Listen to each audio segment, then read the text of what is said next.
Perhaps the most 2023 way to try to sum up this year is not to try it all and let AI do it for you.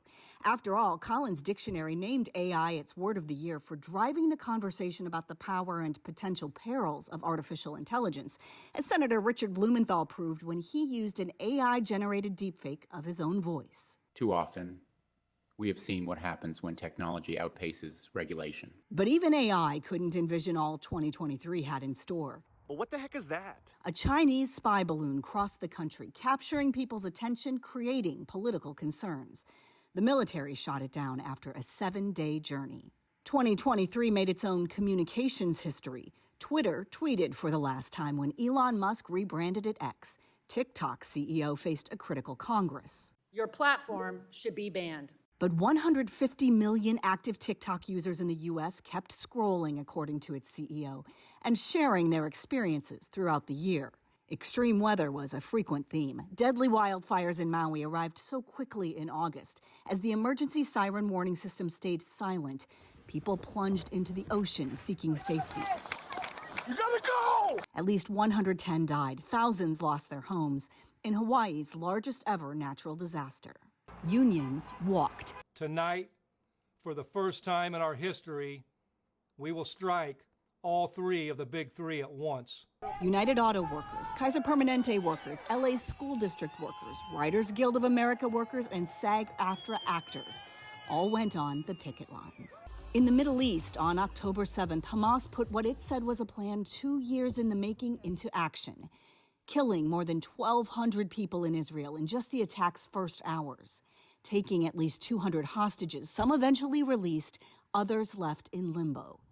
Israel attacked Hamas in Gaza in return, killing thousands more in an unfolding political and humanitarian crisis. Back in the U.S., mass shooters took lives in the most ordinary places. In Lewiston, Maine, the year's deadliest mass shooting, 18 people died simply eating or bowling.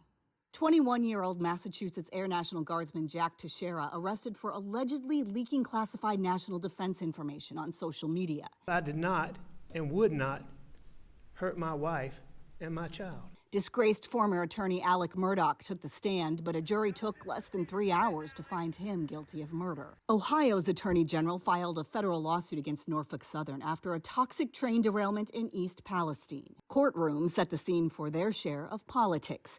New York Republican George Santos pleaded not guilty to 23 charges, including fraud and money laundering. The House expelled him, the 6th congressman, first Republican. New Jersey Democratic Senator Bob Menendez and his wife pleaded not guilty to federal corruption-related charges, accused of accepting hundreds of thousands of dollars worth of bribes. Hunter Biden became the first child of a sitting president charged by the Justice Department.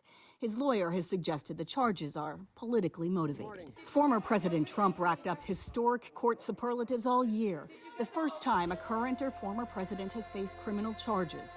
The first time a former president was charged with crimes in federal court. The first former president with a mugshot. Trump stayed on the campaign trail, and President Biden went to Georgia to honor former First Lady Rosalynn Carter, who died at age 96 after a lifetime of service. Her 99-year-old husband, Jimmy Carter, who has remained in hospice care most of the year, attended as well. Their lifetime together superseding even a term in the White House.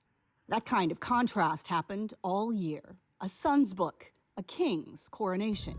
The challenges of conquering space, the dangers of exploring the ocean when a Titanic-bound submersible imploded, killing all on board. This year, the Supreme Court ruled against a decades-long precedent of affirmative action in college admissions processes and said First Amendment free speech protections allowed a Christian web designer to refuse services for same-sex weddings. Even status quo brought change. Kevin McCarthy became the first House Speaker to be removed from office. It took 3 weeks for Republicans to agree on his successor. That's 2023, a year too unbelievable for AI, too unforgettable for real. I'm Emily Schmidt, reporting.